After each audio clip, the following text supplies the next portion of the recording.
आज तक दमन का शौक चला, किंतु आज उत्सव होगा, एकता का उत्सव।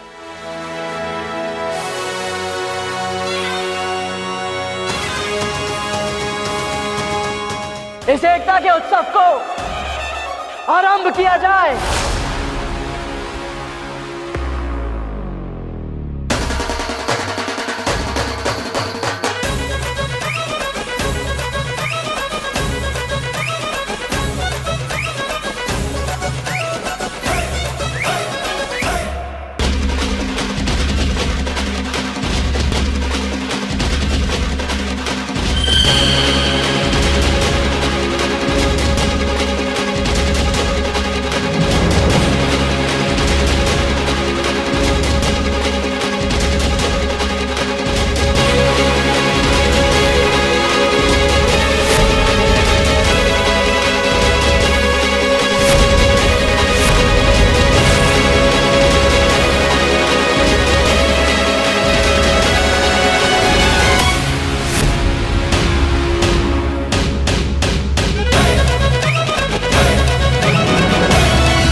अब कैसा है स्वास्थ्य तुम्हारा? मैं अब बिल्कुल ठीक हूँ। आपका बहुत बहुत धन्यवाद। तुम्हारा गांव कौन सा है? हमारे सैनिक तुम्हें वहां सुरक्षित छोड़ाएंगे। मैं बांदी गांव से हूँ। मेरा सब कुछ उजड़ गया। मैं बहुत दिनों से आप लोगों का अनुसरण कर रही थी। मैं आपकी सेना में सम्मिलित होना चाहती हूँ और ये मेरे लिए सौभाग्य होगा। मैं जानती हूँ मैं एक निपुण योद्धा नहीं, परंतु आवश्यकता पड़ने पर मैं अपने प्राणों का दांव भी लगा सकती हूँ आप लोगों के लिए।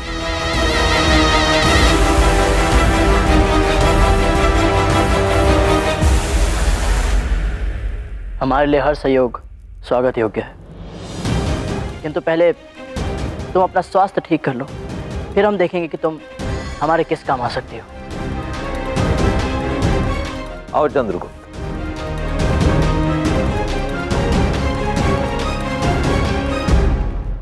आशा करता हूं कि तुम समझ ही गए होगे कि मैंने इसे यहां रुकने की अनुमति क्यों दी है।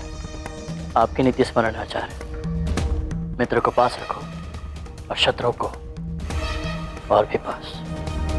ठीक कहा तुमने। जो परिस्थितियां चल रही हैं उनमें कोई भी अपरिचित व्यक्ति मित्र भी हो सकता है और शत्रु भी। ये भी धनानंद की भेजी हुई कोई आपदा हो सकती है। दृष्टि रखना इस पर।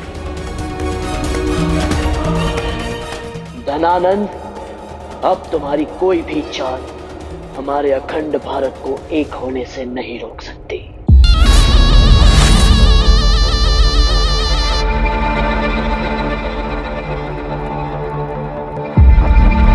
इसमें आनंद नहीं आ रहा है।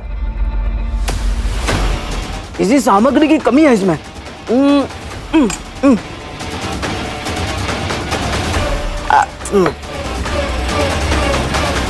बना लो कितना भी स्वादिष्ट भोज, लेकिन ये भोज तुम सबके जीवन का अंतिम भोज होगा।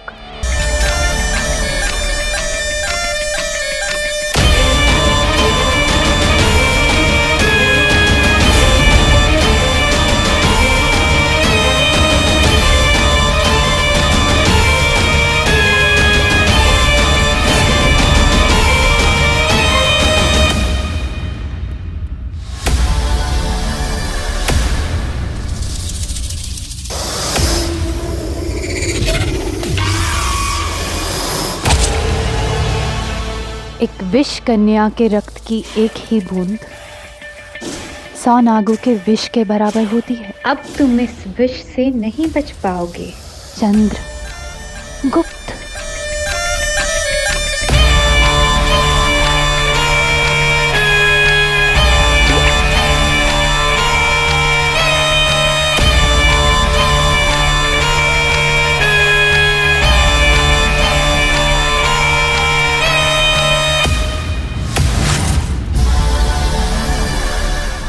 भोजन आरंभ करें।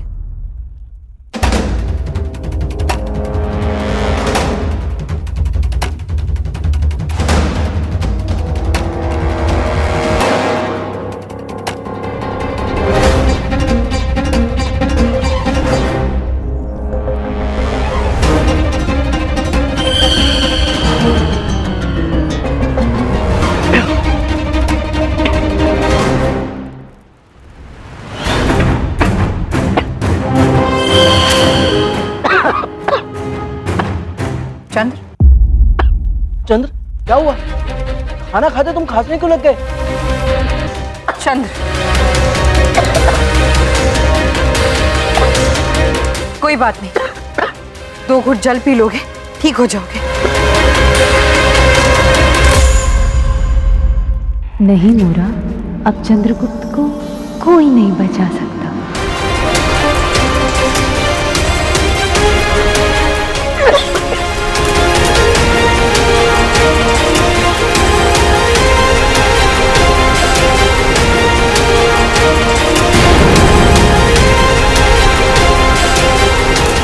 धन्यवाद माँ।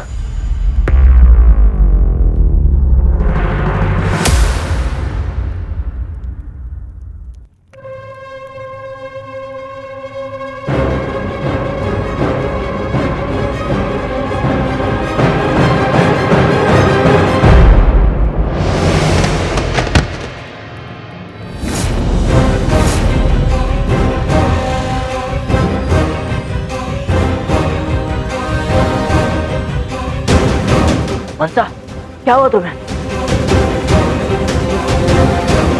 मनसा, जाओ और जाकर राजवैद्य को बुलाओ। रुक जाओ स्थूलभद्र, राजवैद्य को बुलाने की कोई आवश्यकता नहीं है। आचार्य, आवश्यकता नहीं है, परंतु क्यों?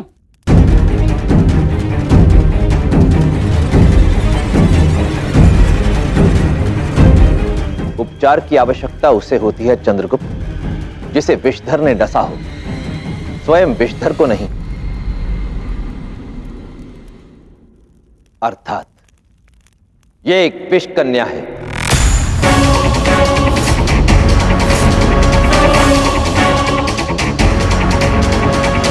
जिसे धनानंद ने यहां हम सबका अंत करने के लिए भेजा था। किंतु आचार्य, आप इतने विश्वास के साथ ही कैसे कह सकते हैं? सैनिक,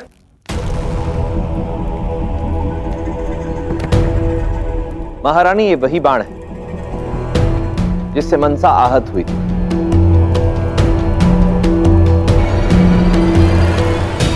इसके धातु के इस नुकीले भाग पर इसका रक्त लगा था। मेरी दृष्टि इस पर गई तो मैंने देखा कि धातु का ये नुकीला भाग क्षय हो रहा था इसका रक्त लगने के कारण। मुझे संदेह होना स्वाभाविक था। तब मैंने इसके रक्त की जांच की और जांच के पश्चात यह पता चला कि इसके रक्त में भारी मात्रा में विष व्याप्त था।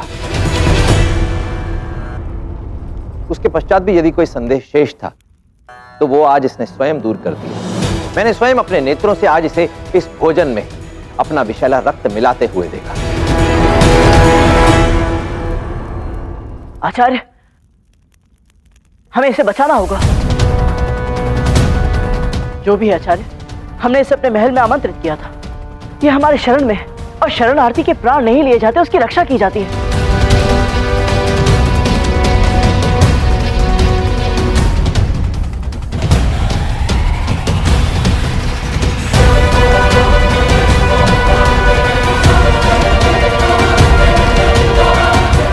ये लो, इसे पी।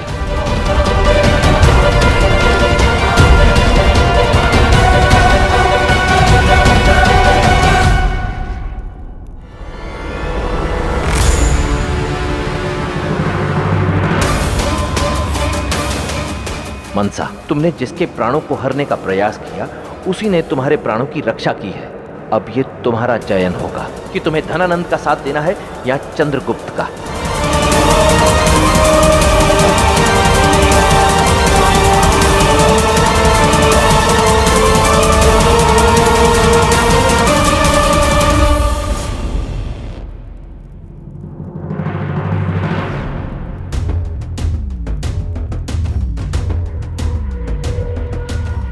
सही कहा आपने, निष्ठा को धन से नहीं खरीदा जा सकता। ये पोटली मुझे धनानंद ने दी थी ताकि मैं चंद्रगुप्त और आप सबकी हत्या कर सकूं।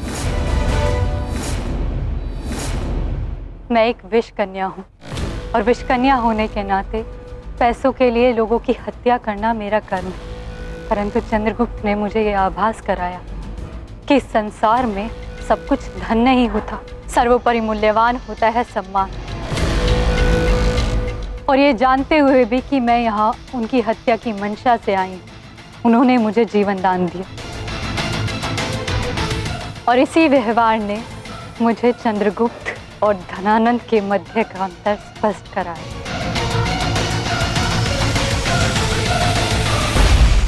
जानती हो मनसा, रूप और सौंदर्य में तुम और गुलाब एक समान हो। तुम्हारी त्वचा इस गुलाब के पंखुड़ी की भांति कोमल है। अब देखना मैं क्या करता हूं।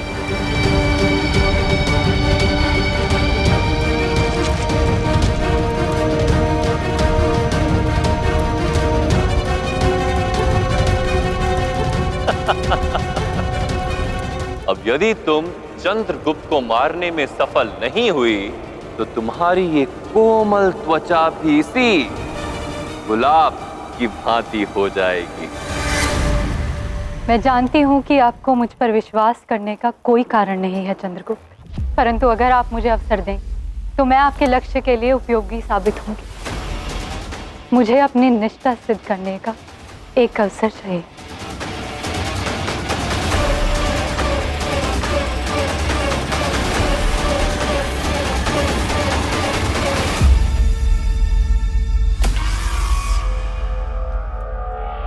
ठीक है, यदि तुम अपनी निष्ठा सिद्ध करना चाहती हो तो ये लो, मगध के महल में जाओ और तारिणी या दुर्धरा को मेरा ये संदेश दे दो, किंतु सावधानी से, वो कड़ी सुरक्षा के बीच है।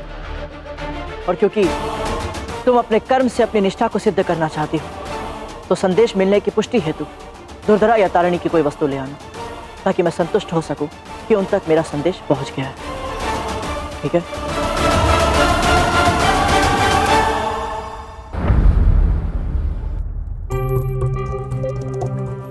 चंद्रगुप्त का ये संदेश मुझ तक पहुंचाने के लिए तुम्हारा बहुत बहुत धन्यवाद।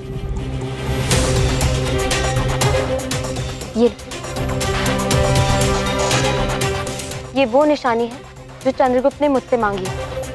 इसे देखकर उसे ये समझ आ जाएगा कि मुझे ये संदेश मिल गया है। कौन है?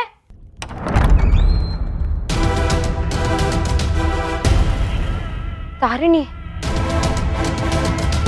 निश्चिंत होने की आवश्यकता नहीं, शीघ्र ही हमारा भाग्य हमारा साथ नहीं देगा। अंबी कुमार शीघ्र ही पूर्णतः स्वस्थ होने वाला है और वो दशा सिद्धि का चंद्रगुप्त का संदेश। हाँ, कदाचित इसमें उसने कोई समाधान बताया हो।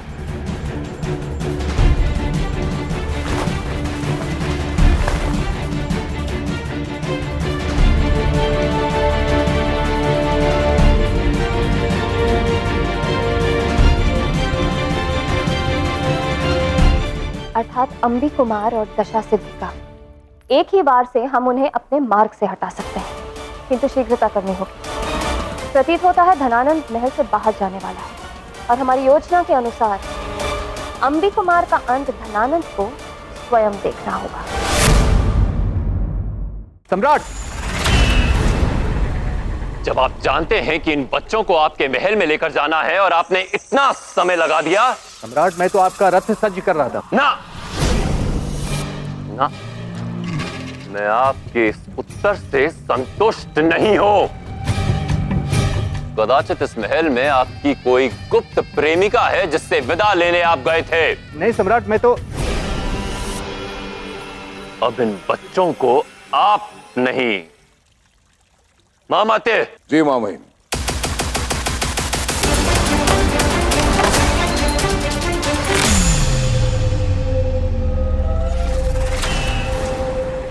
अब इस सुरंग के दूसरी ओर मैं आपको अपनी सेना के साथ मिलूंगा महामाते। जो आज्ञा मामई। सैनिकों, ले चलो इन्हें।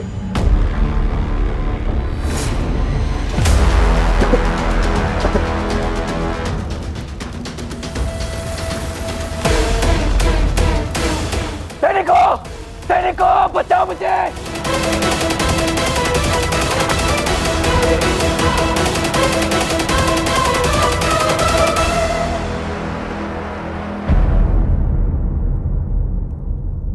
बहुत अच्छा लग रहा है ये देखकर कि तुम इतनी जल्दी स्वस्थ हो गए अम्बी कुमार।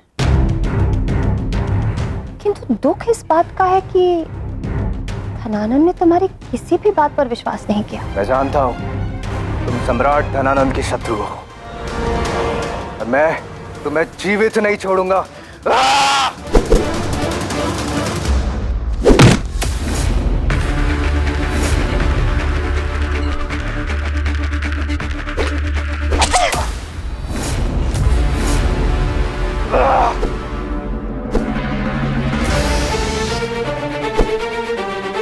सम्राट,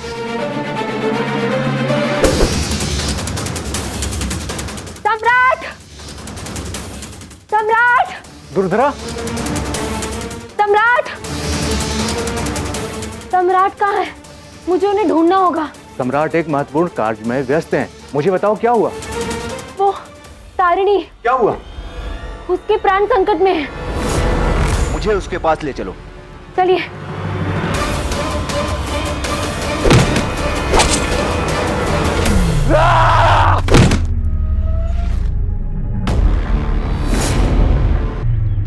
सम्राट, शीघ्र चलिए, तारिणी के प्राण संकट में हैं।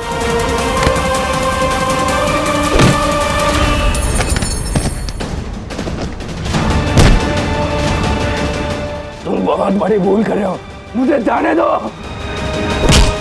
तुम्हारा साहस कैसे हुआ कि तुमने तारनी पर वार किया? तारनी को मारना तो दूर, मैं तुम्हें उसे स्पर्श तक नहीं करने दूंगा।